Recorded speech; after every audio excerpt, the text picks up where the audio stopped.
नमस्कार मित्रांनो. आज बाजारासाठी आणखी एक मोठा क्वार्टर वन रिझल्ट डे ठरला आहे. बजाज ऑटोने तब्बल 86% नफा वाढवत दमदार निकाल जाहीर केले. टी-व्ही-एस मोटरनेही 51% ची नफ्याची वाढ नोंदवत बाजाराचे लक्ष वेधले. जे-एस-डब्ल्यू इन्फ्रास्ट्रक्चरने निकाल मात्र अपेक्षेपेक्षा कमकुवत राहिले. महिंद्रा अँड महिंद्रा फायनान्स सर्व्हिसच्या शेअर्समध्ये निकालानंतर जोरदार उसळी पाहायला मिळाली. तर ट्रायडनच्या महसुलात घट नोंदवली गेली. मग कोणत्या कंपनीचे निकाल सर्वात मजबूत ठरले आणि या निकालाचा संबंधित शेअरवर काय परिणाम होऊ शकतो? चला जाणून घेऊया आजच्या सर्व मोठ्या अपडेट्स. नमस्कार मित्रांनो, तुम्ही पाहत आहात बाजार तडका. शेअर बाजारातील ताज्या आणि महत्त्वाच्या बातम्या सर्वात आधी मराठीत. जर तुम्ही अजून चॅनेल सबस्क्राईब केले नसेल तर आत्ता सबस्क्राईब करा आणि बेल आयकॉन नक्की दाबा. चला सुरुवात करूया आजच्या सर्वात मोठ्या निकालापासून. सर्वप्रथम पाहूया बजाज ऑटोचे क्वार्टर वन फायनान्शियल 27चा निकाल. कंपनीने या तिमाहीत दमदार आर्थिक कामगिरी केली आहे. तसेच कंपनीचा कन्सोलिडेटेड तर 21,688 कोटी इतका आला आणि मागील वर्षी 13,133 कोटी इतका होता आणि क्वार्टरली 17,832 कोटी इतका होता. इयरली आणि क्वार्टरली रेव्हेन्यूमध्ये चांगलीच जंप आहे.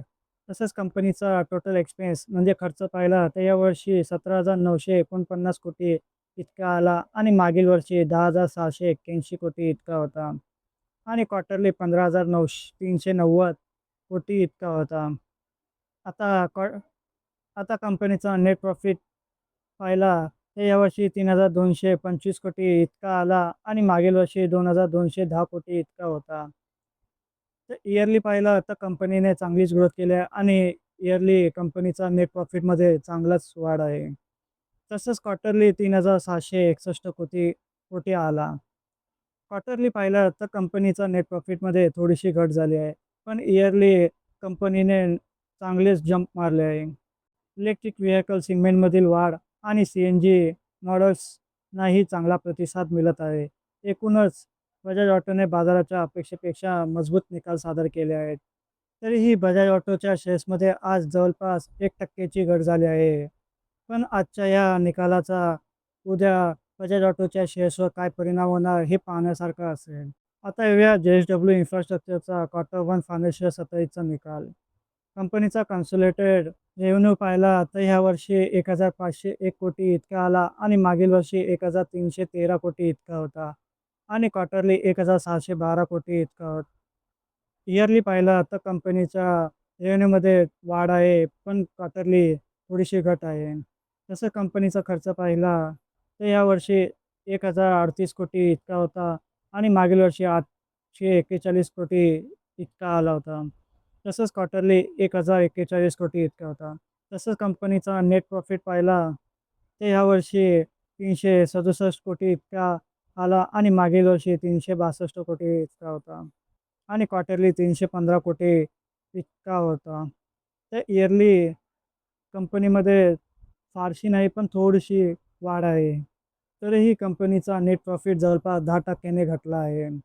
तर कंपनीने पोर्ट हँडलिंग कॅपॅसिटी वाढवण्याचे आणि नवीन प्रकल्पावर काम सुरू असल्याचे सांगितले आहे. तसंच कंपनीचा शेअर्स पाहिला तर जवळपास 3 ₹3.5 पडला आहे. आता महिंद्रा अँड महिंद्रा फायनान्शियल सर्व्हिसकडे वळूया. कंपनीच्या मजबूत निकालानंतर शेअर्समध्ये जवळपास 10% ची उसळी पाहायला मिळाली.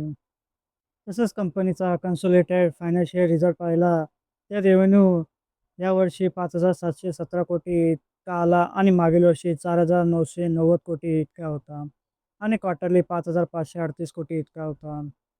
तसंच कंपनीचा खर्च पाहिला तर यावर्षी 4,504 कोटी इतका आला आणि मागील वर्षी 4,330 कोटी इतका होता आणि क्वार्टरली 4,316 कोटी इतका होता. तसंच कंपनीचा नेट प्रॉफिट पाहिला तर यावर्षी 927 कोटी इतका आला आणि मागील वर्षी 528 कोटी इतका होता. तसे इयरली कंपनीच्या नेट प्रॉफिटमध्ये चांगली ग्रोथ आहे, पण क्वार्टरली थोडीशी घट आहे. तरीही कंपनीच्या शेअर्समध्ये जवळपास 6% ची जंप पाहायला मिळाली. तर लोन बुक ग्रोथ, ग्रामीण भागातील वाढती कर्ज मागणी आणि चांगल्या वसुलीचा कंपनीला फायदा. NBFC क्षेत्रातील ही मजबूत कामगिरी गुंतवणूकदारासाठी सकारात्मक संकेत मानले जात आहे.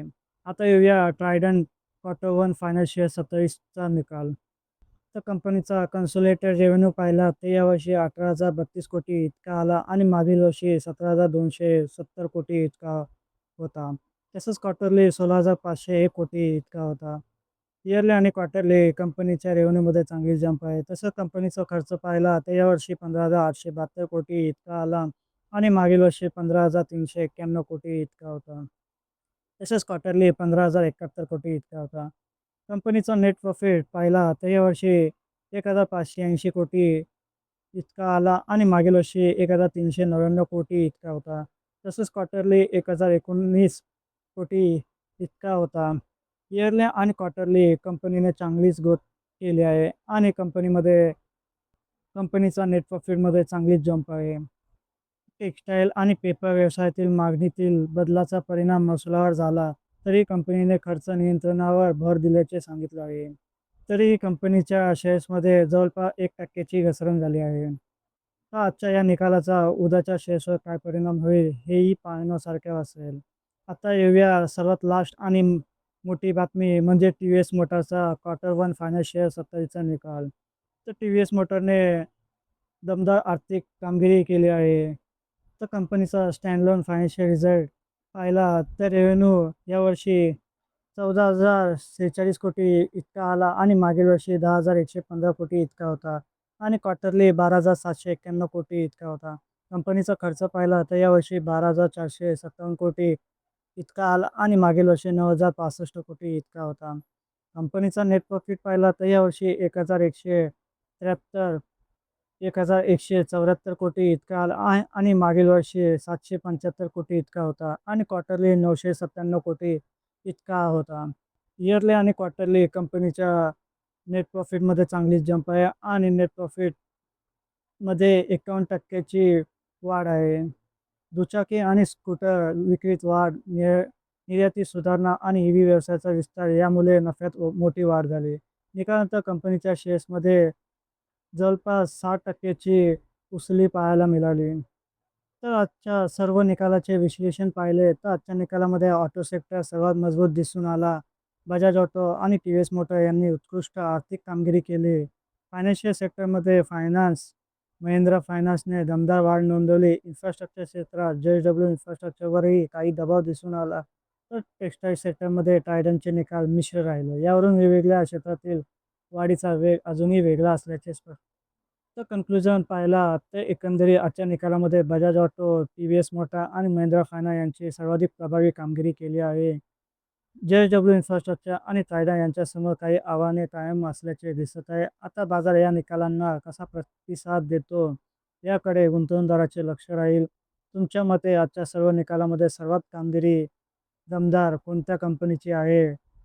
तुमचं मत कमेंटमध्ये नक्की सांगा. व्हिडिओ आवडला असेल तर लाईक करा, मित्रांसोबत शेअर करा आणि शेअर बाजारातील अशा महत्त्वाच्या बातम्यांसाठी बाजार तडका चॅनलला सबस्क्राईब करायला विसरू नका. धन्यवाद.